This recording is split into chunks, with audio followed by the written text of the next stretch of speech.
Get ready for the greatest roast of all time, the Roast of Tom Brady, a Netflix live event happening May 5th. Hosted by Kevin Hart, the 7-time world champion gets his cleats held to the fire by famous friends and frenemies on an unforgettable night where everything is fair game. Tune in on May 5th at 5 p.m. Pacific time for the Roast of Tom Brady, live only on Netflix. You ready? Showtime. On May 3rd, summer starts with The Fall Guy. Let's do it later. Let's drink a spicy margarita. Make some bad decisions. Yes! Audiences are falling in love with the most entertaining film of the year. Fall Guy. Fall Guy? Fall Guy. That's what the poster said. See Ryan Gosling and Emily Blunt in the movie critics say exists to make you happy. Trying to make it out? Nope. Because I don't either. It's not what I'm into right now. What are you into? Talking. Yeah. The Fall Guy. Only in theaters May 3rd. Rated PG-13. Thanks for choosing this free Anfield Index podcast. If you'd prefer to listen to this or any of our other shows without adverts, then now's the time to check out Anfield Index Pro. With AI Pro, you can supercharge your entire listening experience. You'll not only get all of our podcasts without the ads, but you'll have them far faster with our Quick Publish feature available exclusively for subscribers. AI Pro also puts you in the heart of our sound studio, with an option to listen to many of our shows live and interact with the podcasters in real time as the shows are recording. Upgrading couldn't be easier. AI Pro is available on all popular podcast platforms, and we have our own apps for Apple and Android. Just head on over to AnfieldIndexPro.com and get started today. Hello and welcome to Molby On The Spot, your weekly chance, thanks to Anfield Index Pro, to hear the wit and wisdom of Mr. Jan Molby. So why delay him from your ears anymore? Good evening, Jan. Good evening, Trevor. I hope you're well. I am. I think it's been a very sobering little stint since we last spoke, when there was still hope. The wheels have very much completely fallen off in terms of any aspirations we have left for the season. It was disappointing to go out in the way that we did in Europe, but to see the wheels fall off so spectacularly in the league form, I think actually did genuinely take people by surprise. People were probably not expecting it to be a cakewalk, but to see the collapse of the hope, I think, is the worst part of it, that it's not still even partially alive, that it's just, it was wiped out in a short period of time over a consistently awful run of games. The writing was on the wall, Jan. If we're being honest, the writing was on the wall. You could see the performances weren't where they needed to be. It's very easy, I think, to do with Jamie Carragher and talk about how this team were never going to challenge for the league, because patently that's nonsense, because we were challenging for the league till the very death. It's easy to say this team never had enough quality about it to be champions. It did, and it still does. And what happened was the performances fell away. It's very disappointing to witness that. I wonder, do you have a theory about why it happened?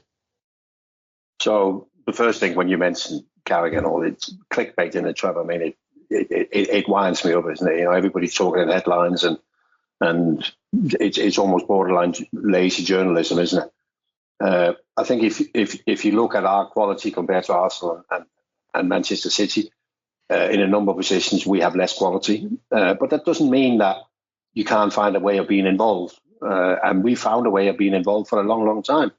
Over the last couple of months, I think it's fair to say we can only put our hand on one truly great performance, which was the second half against Manchester City. Apart from that, it has been a little bit up and down. And can you explain that away by going, we lacked a bit of quality? It's tricky, isn't it? Because I always hate these overreactions to what's happened to our season now. I hate that overreaction. I think it's way over the top. I mean, I saw somebody maybe a week ago summing it all up, and he was quite prepared to keep 7 players. The rest simply had to go. And I'm not talking about some guy in the street. I'm talking about some guy who's feasible. He's probably got his own YouTube, whatever it is. And he comes to the conclusion that he would keep 7, which would then mean we would need 18 new players, Trevor, and that. Yeah, but it's just ridiculous, isn't it? Yeah. What he needs is key signings and key positions, and it's been proven before. And I still think some of the most impressive signing I've ever seen was Sir Alex Ferguson in his last season at Manchester United, when he had a team that couldn't win the league, and he went and signed Robin van Persie. Robin van Persie always had a chip on his shoulder, thought he was better than what he was, and Fergie went, listen, I'm going to give you the stage now, show me how good you are. So Robin went to Manchester United, had one good season, but won in the league, because Fergie knew he could motivate him for the season. And then Robin would go, look how good I am, but he couldn't maintain it, So we're in a similar position in that we just need to sign the right players in the right place. And I know people say, yeah, well, that's easy, isn't it? But then that lifts. We've often spoken about how people lift each other, isn't it? The different levels you're at, how people get lifted by teammates, isn't it? So I am not as negative as some of the other people are. I have, however, never been as convinced that we've solved our midfield problem as other people have. I have just never been 100%. If I look at Arsenal and Manchester City in the number 6 position, Rodri for Manchester City, Arsenal have 2 in Declan Rice and Thomas Partey, who's back now, isn't it? We don't match up to that, And I still think it's a key position, Trev, isn't it? So it's all very good. And Szoboszlai's been ever so inconsistent for a long, long time now, isn't it? But it's a bit like you stick somebody in there who can do that job. What's everything around you blossom? We saw with Fabinho when he came in and found his feet, isn't it? And for some people, it's difficult to see what it is. Well, what does he do?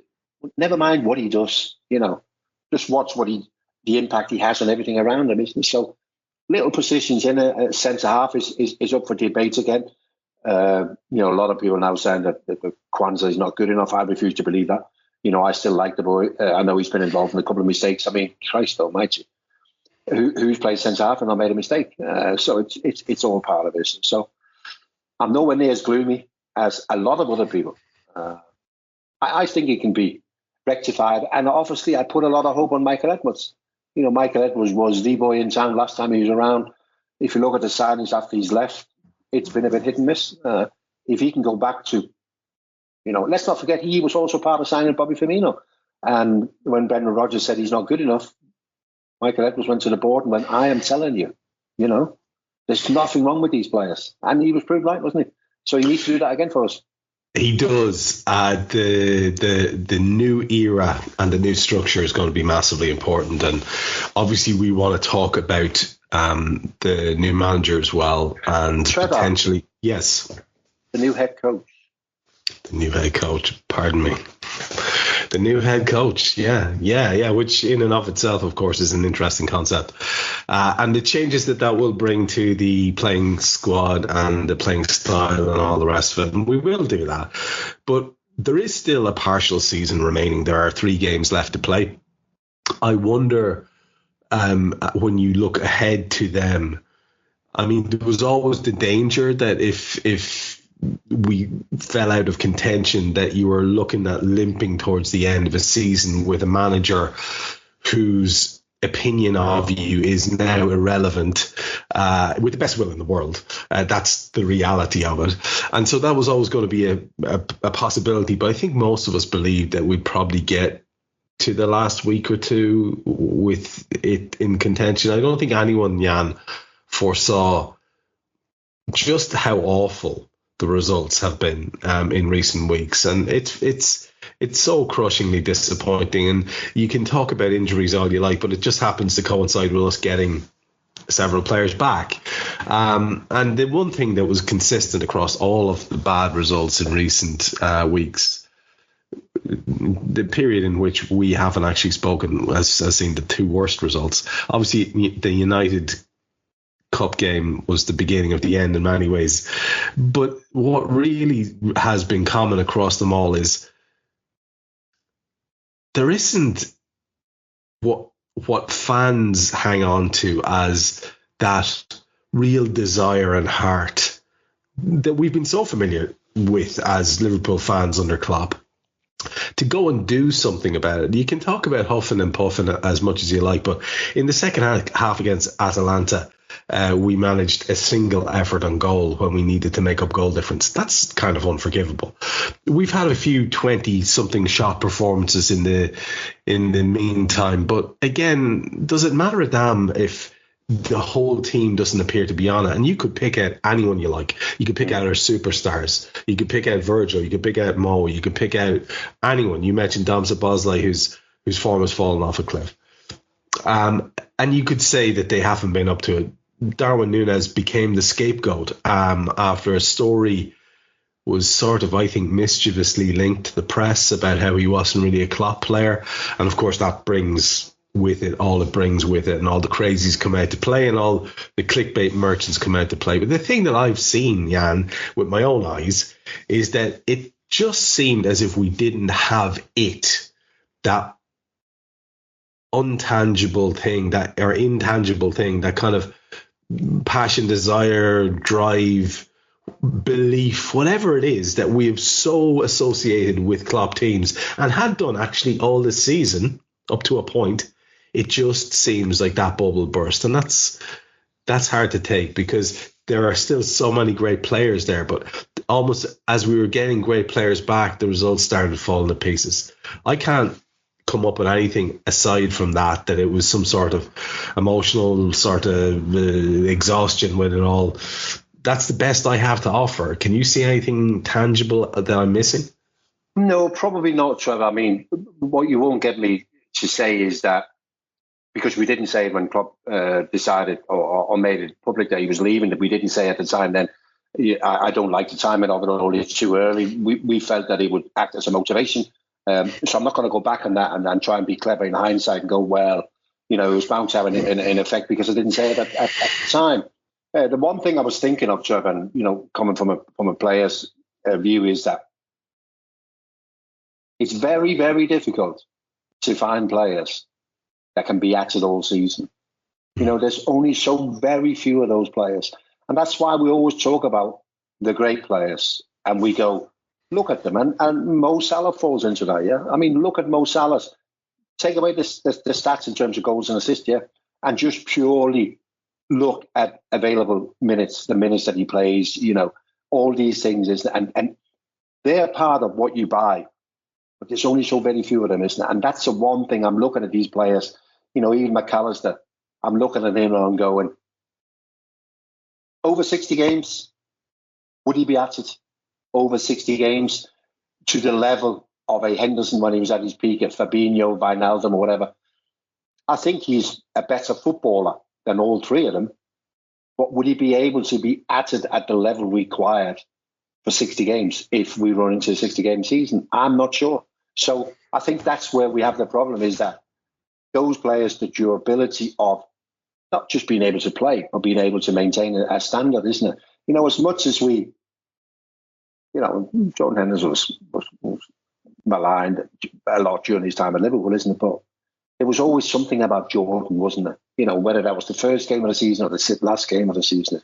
So I'm looking and I'm thinking, Trevor, if you start going through our squad, and it's not criticism of them, of their ability as a footballer, but it's a criticism of other things that not everybody has, and that's why I always come back to great players are great players for a reason. Obviously because of ability and technique and whatever it is, but they're also great players because of other things that they bring, isn't it? And they bring that every week. And if you're lucky enough to play with them, you also notice that they bring it every day. It's in their little rucksack, isn't it? What they bring. And I look at these players, and it's not just Liverpool having, I mean, look at Spurs. It's another team, isn't it, doing ever so well, and they've fallen off a cliff a little bit. But that's because, and let me just name one player first, James Maddison. Do you think James Maddison could maintain these levels for 55 games a season? Not a hope in hell. Great player on his day, innit? But he can't. So going back to my day, Trevor, I think we've discussed this before. Two of the finest players during my time, the finest players, Matt Letizia and Paul Gascoigne. Could they have played for Liverpool? Not in a million years. They wouldn't have been able to do it. Not in a million years, Trevor. I can't explain what it is. I don't know what it is that makes you go. But I think the majority of it would obviously come from, from within. So I think that's where we fall down. And I think that what's been pushed to the forefront now, because we changed players and maybe some of the players dropped a little bit, is that maybe the next set of leaders, maybe they don't have it either, That's a worry, isn't it? And I think that's pretty much, we're kind of landing on roughly the same part of the helipad here, in terms of we're both coming back to mentality, which is interesting. And I think we probably had a group that were given an exaggerated sense of their own ability and all the rest of it through that emotion of wanting to do it for the boss and all that kind of stuff. And then, it ends when it ends and you can't get that back. It's going to be very interesting to see how the new man molds the guys that are there and changes things around by bringing in new recruits. And as we know, he will have a say absolutely in those new recruits, but he won't have Klopp-esque style power. It will be very much this new regime where Michael Edwards is the man making those kind of calls. And it's a very interesting thing to talk about. In fact, I kind of wouldn't mind spinning towards that, because we can look ahead to the Liverpool games that are to come, and we will just briefly by way of talking about who we have and who we'd like to see play and stuff like that. But really, I mean, at this stage, unless I'm mistaken, Jan, I think Champions League is all but guaranteed. So what else is there really for us in terms of a target? I hope that doesn't sound overly defeatist, but I get it very hard to get too excited now at this stage about the push for second. Do you? I mean, I don't see any great excitement in that for me. It seems to be nailed on that the other two will be involved in this dogfight and push themselves and each other to the death. So it looks like we will finish, if not a distant third, then very much third. Is that how you see it, or do you have like an iota of belief that something mad could happen? Because I can't. I'm not going to pretend to you, man. Step into the action of the NBA from the palm of your hand with NBA 2K Mobile. With over 54 million downloads, it's your ticket to live out the thrill of the NBA during the playoffs. From legendary showdowns to game-winning buzzer beaters, ball out for the W with millions of players wherever you are, and climb the leaderboard to unlock exclusive rewards. Experience the intensity of the NBA playoffs. Download NBA 2K for free on the App Store or Google Play and join the action today. I don't need a VPN. I've got nothing to hide. This is what I used to tell myself before I hooked up with LibertyShield.com. Not only is my home internet now fully encrypted, but I can now access all the websites I want, whenever I want, and do so from absolutely anywhere. As a Liverpool fan, I love to know I can now watch every match, regardless of whether it's on UK TV or not. My Liberty Shield VPN makes sure nothing is blocked and guarantees me super fast streaming speed throughout that match. You can get connected right now with their software package, which includes a 48-hour no-obligation free trial and instant access to their apps for Apple, Android, Fire TV, PC, Mac and Android TV. Or go a step further like I have and get one of their pre-configured VPN routers. These small but powerful devices allow you to easily connect every device in your home to VPN, making it the perfect solution for smart TVs, Mac boxes and games consoles. Visit LibertyShield.com today and use coupon code AIVPN25 to get 25% off at checkout. I'm not sure how many countries we have this in, Trevor, but it's one of the things I like about England is that there's a medal for the winners. Yes. But there's nothing for second and third. You know, second and third is for the Olympic Games. You get a medal, whatever. But we have it in Denmark. You know, we have gold, silver and bronze, and it's quite a big thing, isn't it? And it's one of the things I like, isn't it? So, yeah, I'm a bit like you. But I'm confused in what we can hope to achieve or what we want to have a look at before the end of the season. One of my neighbours who's a season ticket holder at Anfield, and he said he just has one fear. He remembers Steven Gerrard's last two games for Liverpool, 6-1 defeat at Stoke and a 3-1 defeat at Anfield against Crystal Palace. And he said, he said we couldn't do that to Klopp, could we? You know, And I said, I sincerely hope not. No, absolutely not. And in terms of players, I don't think it'll have a great impact because Arne will obviously have his very much his own ideas. There is people who are now going, well, let's try and give some more of the young players a chance. What do we gain by that, Trevor? I'm not sure we gain anything by that. So I think it's really about protecting also the integrity of the Premier League, but also the integrity of Liverpool Football Club, isn't it? It's like, we're competitive. We always give it everything we've got. We want to do as well as possible, isn't it? So I want Klopp to pick his strongest team in the last 3 games and get it done. I believe the next game we've got Spurs is a nice game because of the way that they play. That'll be open end to end. And then obviously we got a horrible away game at Villa because, they're not one of the games you particularly want to be playing when you've got nothing to play for and they're up for it, aren't they? And then we finish with Wolves, which is just going to be a party beyond probably the wildest party you've seen anyway, Trev, isn't it? Because I think on that day, regardless of the way that the season is panned out, I think people will just turn up and go, this is about something totally different, isn't it? So, yeah, I have to be honest, let's just get it over with, Trevor, isn't it? And it was the same when I played. When you get to that stage where, okay, now nothing is possible, you go, let's fucking win it. You can't, what I mean? But so at least the players have something. Because also in our day when there was nothing to play for, the crowd went a bit quiet, I don't think the crowd will now, because these last 2 games at home, certainly they'll feel a responsibility, and it's an opportunity, isn't it? To let the big man know, regardless of what, isn't it? And I hear people saying, "Has he won enough?" I don't know, what does that mean? He's given us everything we could have wished for, hasn't he, Trevor? He's given us everything we could have wished for. Yeah, I'm probably one of those horrible, annoying humans who wants to harp on about the fact that we should probably have more trophies.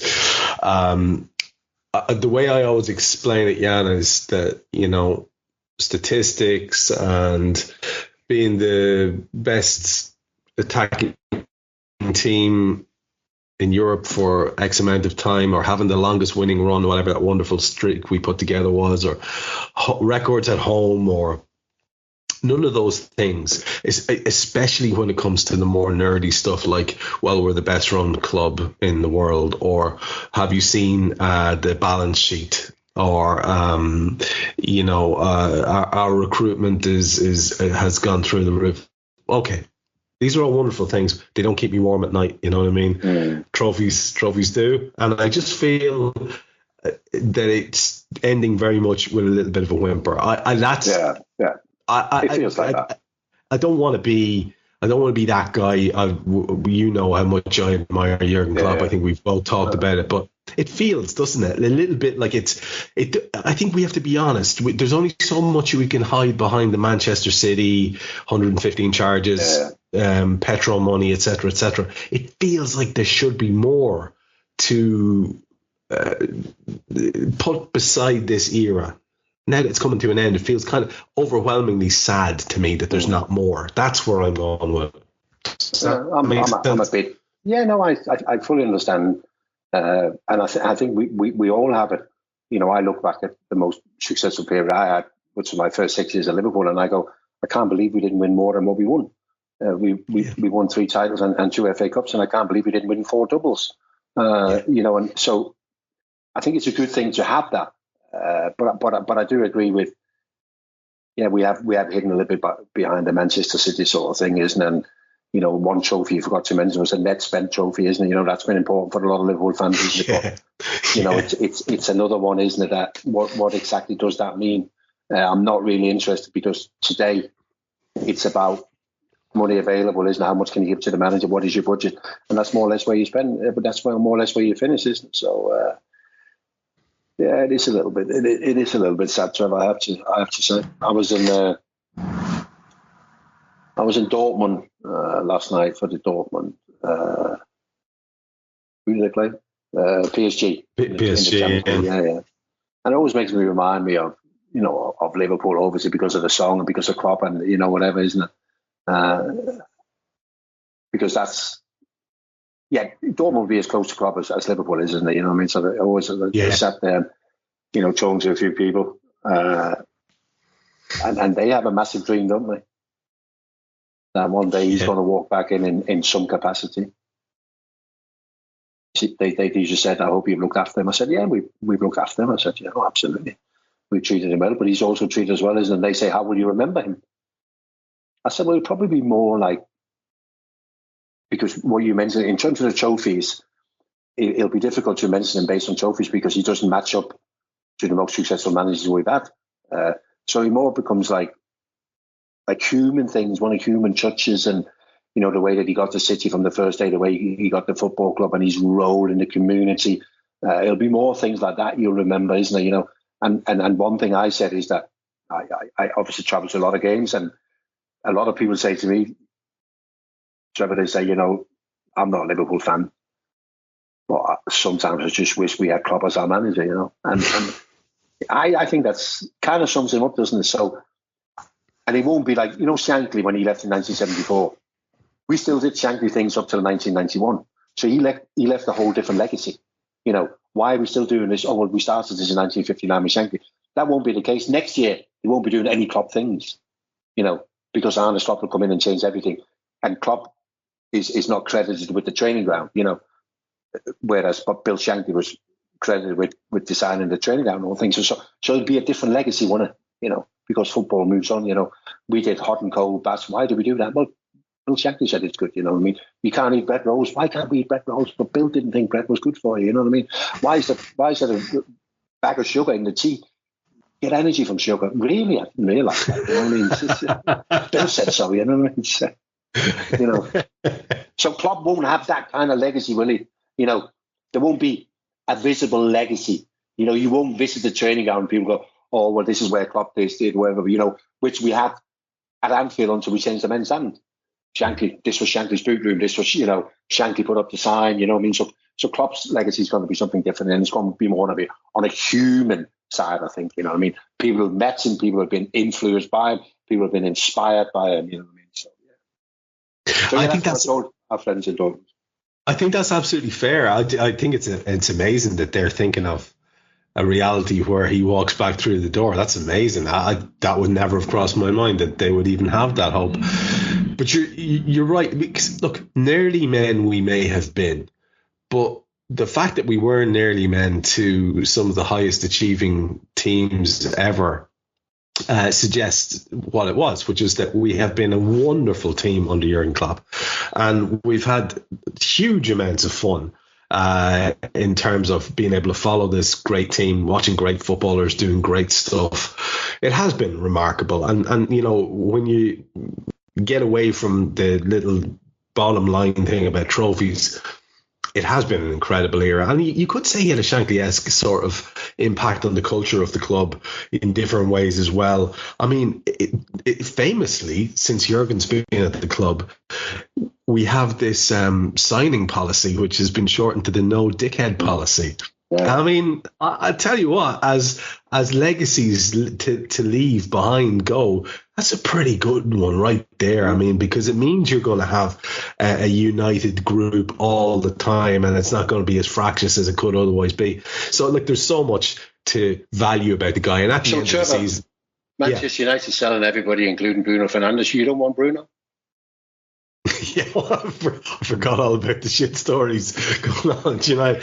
We will get back to United via Eric Ten Hag in a second.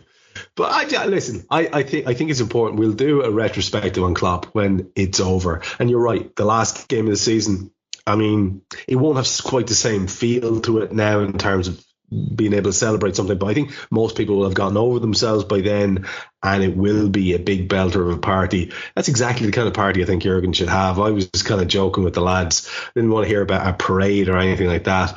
It needed to be just a party. Everybody in the city goes out.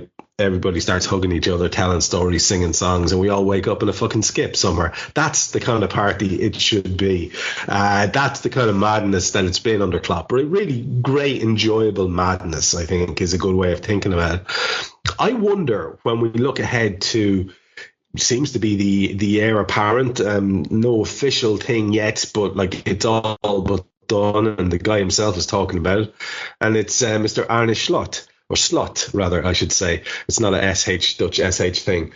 He is the guy who's going to be coming in. I think an awful lot of people, myself included, were quite underwhelmed by the news because we weren't familiar with the guy himself and what he's done.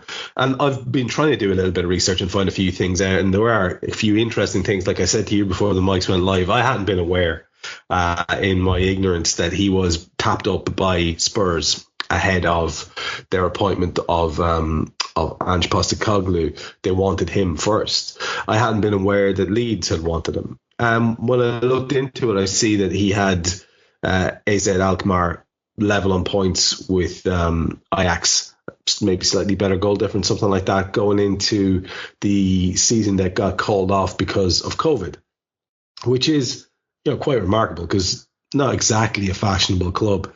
And then what he's done with Feyenoord, I think it's one league or two leagues in 20 years or something like that. Again, it's a remarkable achievement and it's worthy of praise. He's got a cup there as well.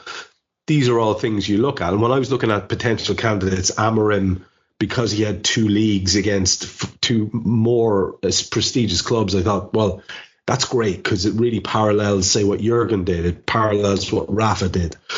It bodes well, was my take.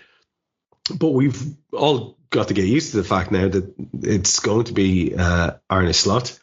And he looks like being a guy who could potentially be viewed as almost like a continuity choice, Jan, in terms of a guy who's going to be very, very happy to have this obvious promotion in terms of his own status, who plays similar-ish football. And, you know, in that I believe he likes pressing. I believe that there's similar aspects to the way that he sets up his team. And so it seems like a sensible appointment. Another thing I learned was that there's a link to Billy Beane, who had been the guy who famously was the Moneyball guy that everyone's seen the film with Brad Pitt and John Henry's cameo at the end, where he comes in trying to tap him up and get him to go to them. But anyway, Red Sox go on and employ his methods, but never get Billy Beane. Billy Beane gets involved with AZ Alkmaar. Billy Beane apparently tried to buy into Liverpool recently. I didn't realise that even. And he, it turns out, is probably likely to have been one of the big voices who was talking to John Henry and recommending Arne Slot. So it's very interesting. It kind of feels a bit full circle. And these little things, I don't know, have helped me a little bit when you think about the fact that it's going to be in this new structure with Michael Edwards, who has a track record of success.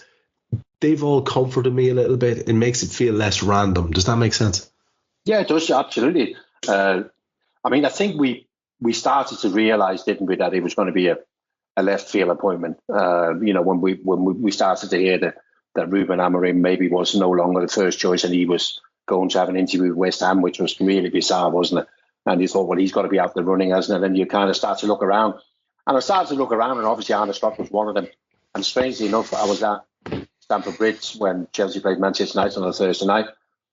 And I stood next to our Dutch colleague and I just said to him, I said, what about the boy Arne Slot? And he went, Liverpool should get him. He said, he's the next big thing.